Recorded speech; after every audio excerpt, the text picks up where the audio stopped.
Good afternoon, Tartarian hunters. Tartaria, Australia. Kelly here with Autodidactic. Hey, Campbell, how you going? Good. How you doing? I like your new backdrop. Look what we've got. Australia's first Tartarian artwork of the State Library here in Melbourne. Going to put out some cool Australian Tartarian graphics here to start filling in some details from our cities and buildings around the area. Yeah, it's really cool. And that's got an interesting dome. That's got the changing dome, that building, hasn't it? This building does my head in. When I did a little podcast on it, and then I went back to look at some of the history of it, the photos of that dome, honestly, it like breathes. Some photos, the dome's this small, then it gets really tall, and then it breathes down. And now, if you stand outside the State Library, you can't even almost see it. Like, it's barely noticeable. It's just, you can't see any of the facade, just the top of it.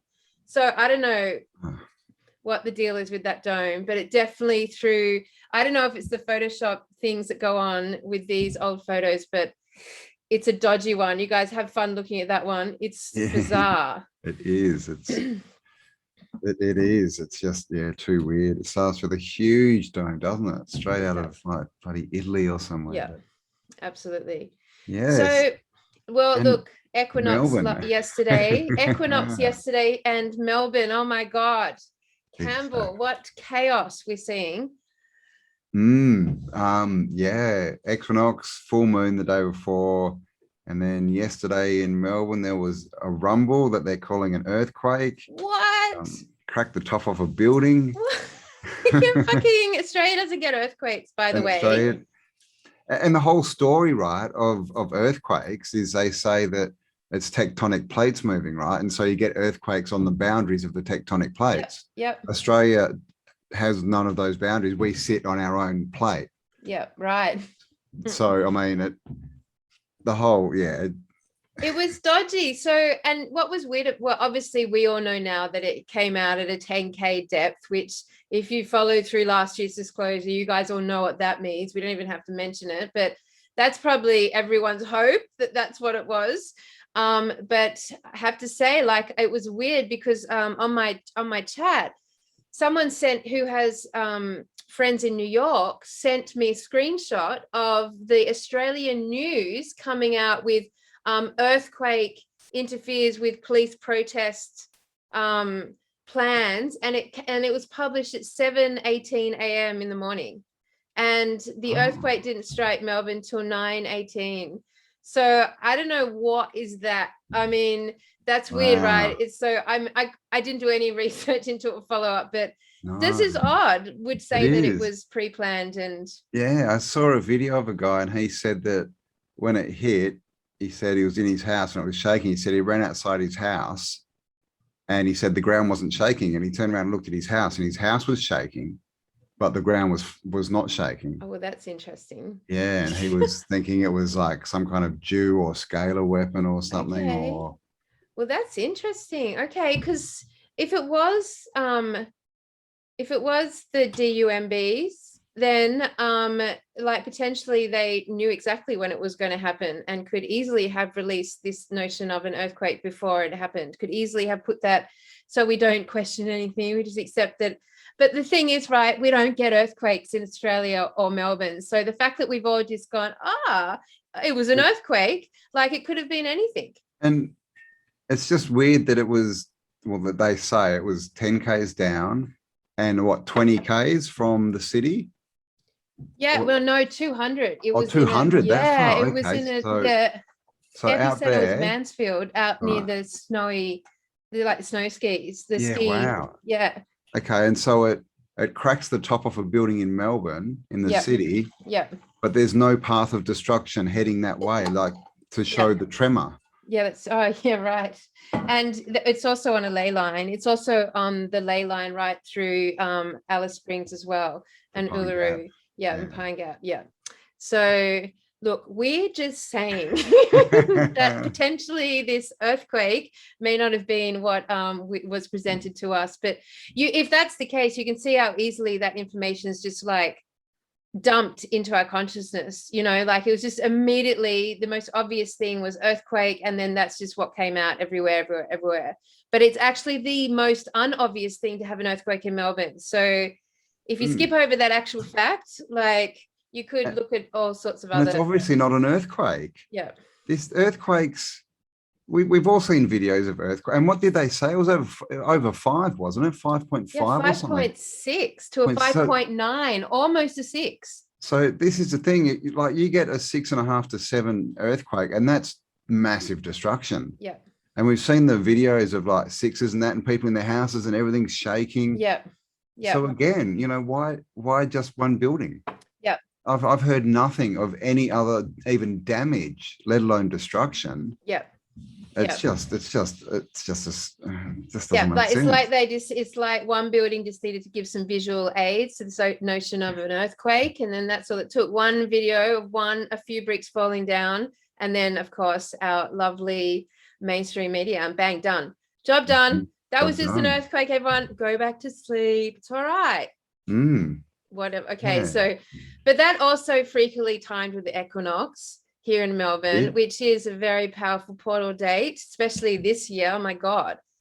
It's exactly, it's the one, the next date we have, the solstice is the 21st of December, 2021. I mean, some nice gematria in there, you know, nice number play. And we all, you know, I think we all know there's something big coming. Yeah, absolutely. And of course we have the Melbourne protests. So now that's been intense. Like I've walked around the city and it's intense. Like literally for the last 4 days, you wake up and go to sleep with the sound of helicopters just full on.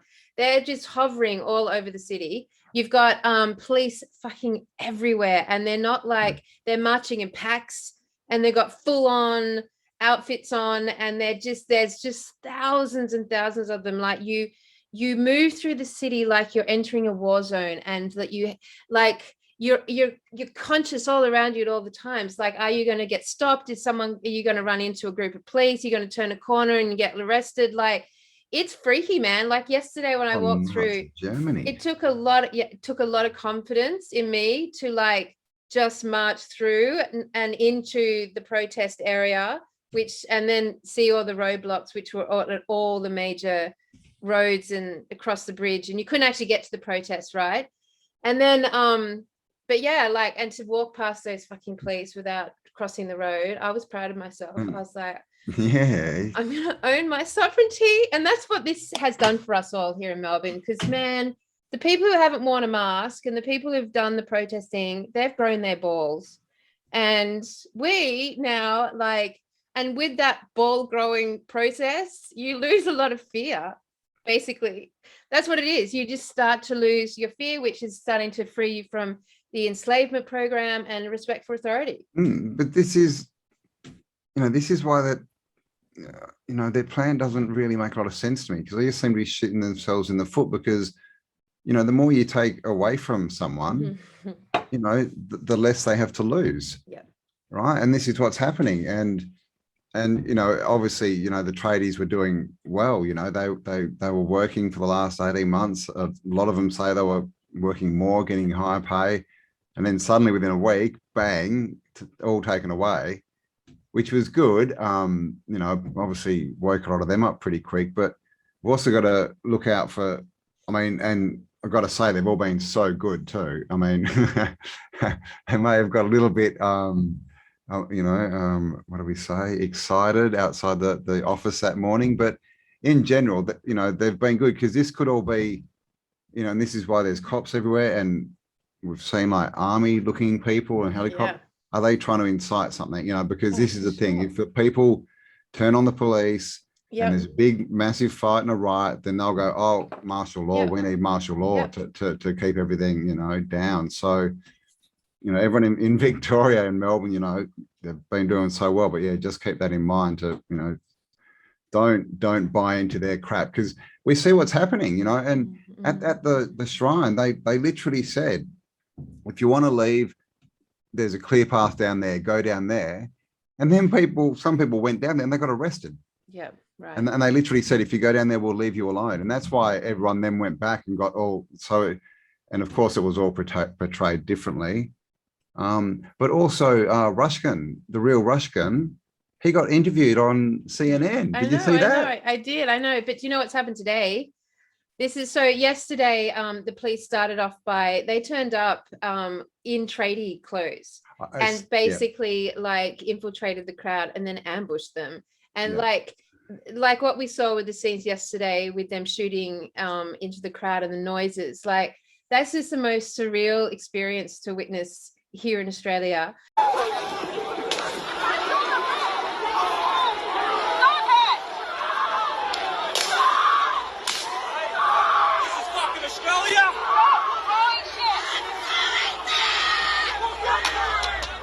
But today there's these like tank-like cars roaming around the city with this weapon on it, and it's blocked all the live feeds.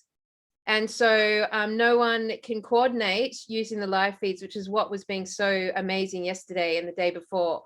So it's like they've literally, it works with Facebook, and they've literally blocked all Facebook lives, and it's like a total weapon against. So I mean, if we're ever seeing exercise right now in how an agenda can basically lock down and lock up and silence a city like this, that how different is that action to being in China? Because ultimately now the world can't watch what is happening in honesty with the live feeds. They can't see any independent journalism. No one knows where anything's at. Like the police have shut it down. And so no one knows what's going on.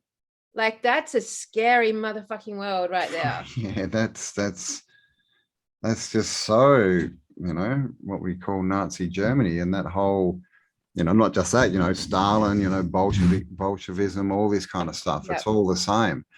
And, you know, for anyone who thinks this has got anything to do with anything medical, I mean, why would they block any information at all? Why would they do that? I mean, it's ridiculous that this is clearly unlawful.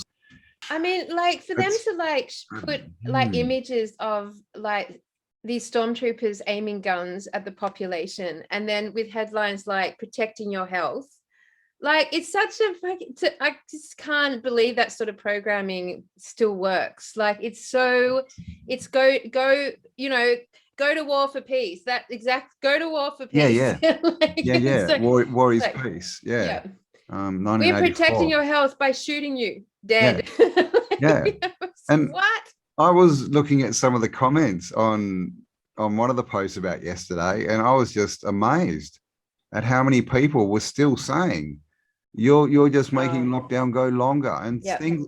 Yeah. I mean, it's at this point it's psychosis, man. It's like it's, you know, and then we get back to the whole bots, NPCs. I mean, and with social media, this is the thing. If it's a text post, you know, we don't know. I mean, it's literally 50-50 minimum that it's a bot. Yeah. Probably more, you know, if you're talking about certain subjects. So, you know, how much of this is even propaganda and how much is, and this is exactly what they do, right? In all of these takeovers and dictatorships, they just mess with the information, all disinfo.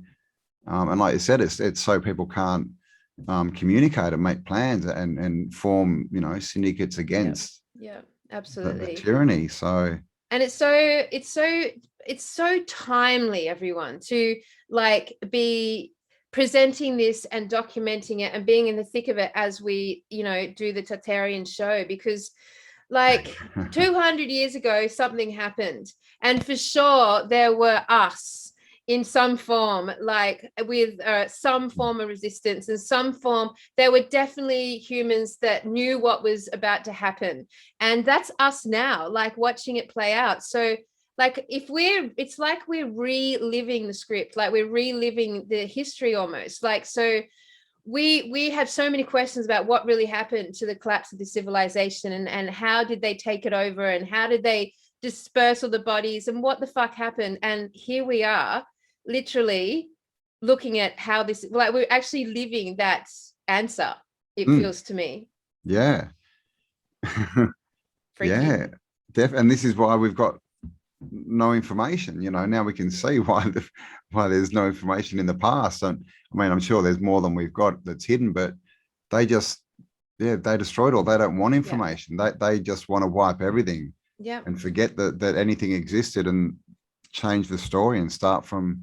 And that's what, you know, a reset is. You know, obviously we have cataclysms and natural resets and that, but then most of the resets are this, they're information takeovers. They're just resetting the population. So I mean, obviously, but this time, well, we don't know, I guess, what happened in the last times, do we? But we're definitely onto them, and people are waking up. So what's the deal? I think we just need to make groups, you know. I mean, so can they still broadcast, like stream on other, like Rumble? Do you know, or is it just Facebook? Nothing seems to be getting through today. Like nothing. There's no, my like it's a feeds are Wi-Fi really blocker quiet. or Nothing seems to be moving. Yeah, like nothing. Like I'm at work. I've been at work and it's been fine. And but on my different Telegram groups and stuff that have like been really following the protests, very little's coming through. So I noticed that as well. Wow. So something's blocking something. They may actually, if it's a Facebook collaboration with a weaponized government weapon, crowd weapon, then they're probably already identified using algorithms every single potential feed that has been working with any sort of coverage at all from all the channels, and has just put a block on it all. So I don't know. It's a trippy time we're in, and I think it's really interesting. Like if we want to answer the Tartarian question, we can look at what's happening today, and we know for sure there's a consciousness that is onto it, and there would have been back then as well. And we also know that no one's really explained where all the bodies went before, like, and they may themselves have reached a natural ascension event, something like this, that took them. They may have like managed to do what I hope we are on our pathway to do, which is enter this, you know, get out of this game, basically, whatever that is, just to get out of this. Like the Toltecs, no, Olmecs, wasn't it? Who just disappeared. Exactly. I was looking at, I was watching some stuff on, you know, orphans and this whole story of, you know, genetic manipulation and we're genetically made and that, which obviously ties into all the, you know, the monsters and the cryptoids and all that kind of stuff. And it was interesting, you know, because, you know, obviously we've got the orphan trains, we've got all these, you know, children, all this stuff, all these, you know, parents without children. But then we've got the, you know, these other people that were clearly still out there on the earth somewhere. You know, these tribal people normally that were found. Yeah. And you mentioned in the Strong's interview, was it 12 strand? Is that what you said? 12 strands. Yeah. DNA. So is that like a non-genetically modified DNA? Well, I think so. I think that's one that hasn't been reset and repressed and altered. So because what do we have? Are we 2 strand? Is that right? Or is that just the double helix? Is that different? I don't know the answer to that. I was thinking, is that the difference between people that can see and people that can't see? Is it because there'd definitely be some, some people are literally, you know, they've got a blocker in their gene code or whatever, so that they're only at a certain level, and that's it. Where people who have the natural DNA or whatever, they can move up, you know, they can expand that and they can see more and potentially the consciousness that we project forward. I mean, we were born into this whole game in some capacity, however we want to explain it. In some capacity, energetically, our souls have been born and reborn into this system. And we know that that's been going on for a little while. And at that time, absolutely, they could. I have heard many stories about there being an energetic implant, the back of our necks, that is like utilizing our astral bodies and energetic bodies. So if you look at the pictures of you know, like reptilian shadow beings plugged into the back of people's chakra energy centers. I've seen that, yeah. So, and also that's where Neo, that's where his plug is in the back of his neck. Yes, exactly. So if you look at the same theory as an energetic something attached to us, then Like potentially parasite, yeah. yes, and feeding off us, and potentially as we open up our minds and drop the programming, because that's all we're doing. We're just dropping programming, aren't we? We're not. I don't know how many original thoughts we've had yet. We're just constantly in a state of like getting rid of the program, it takes up dropping a lot stuff of and remembering. I agree. That's all we're doing. So maybe as we do that, that implant is deactivated, or becomes useless, or isn't a resonance. We've outgrown it, we've expanded past it, and as a result, we're switching on different DNA codes. It would have to be frequency based. It would have, and so if we go above a frequency that they can't go above, then we're useless to them basically as a food source or whatever. Absolutely. As a power source. So, I mean, I do transmissions every month with an amazing teacher called Jen McCarty, who she works in the 5D. And so basically there's a whole crew of us from around the world that, hundreds of people that come together and on all the portal dates and all the equinox and solstices. And so I'm very used to working in that 5D space, like lending my energy. And we do a lot of visualization. She downloads and runs us through visualizations. And we're always performing an action. So there's always, we're on job, we're in service and doing the job. And we're like a little ground crew, if you like. So today we threw a lot of energy into Melbourne and stuff. But and last time we worked on the hearts of the police chakra heart. Anyway, point is that I'm very versed in working outside of whatever my 3D egoic space wants to play with, which takes up all my days, So when I do that work, I know that energetically we are activating and deactivating and moving stuff around from that level. But because we've not been taught about it, like it's not something we know anything about or understand, it's like it ceases to exist. It's like, like that old metaphor of the Indians staring at Columbus coming up and can't see the ship. We can't even see our work in that level because we know nothing about it. So essentially you've got to have a lot of faith. You've got to trust that you're a servant of God in some capacity, and that your energy is far stronger than what your little ego body says you are. So I always encourage people, especially in this consciousness, to like be lending their energy to that war that's going on right now. Get off your asses and do some work in that realm. And just whatever. It doesn't have to be something spectacular, just whatever there is you can do, who know, just whatever. Just put your energy into something good, because we've got to get rid of all these buts, right? No, it's good, but no, because as soon as you say but, what you're saying is, I'm just going to side with the dark energy. It's easier. Absolutely. That's it. And at this point, that's all you're doing is helping. So bit of trust, just step out in a bit of trust and see what happens. And like at the end of the day, that realm is your imagination. Like that realm is the land of your imagination. That's where your intuition is. That's where your direct connection is to innocence, in no sense, in nonsense, imagination.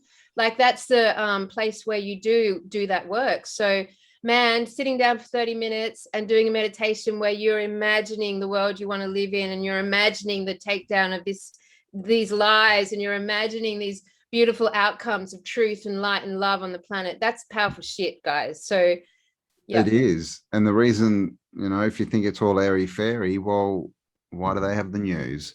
It's all they're doing is just programming people what to think. And that's exactly why we are where we are. Well, especially, it's focused on Melbourne, but we as a collective have built this through fear, and that's what they do. That's why they keep pumping the fear, so that we keep thinking, bad.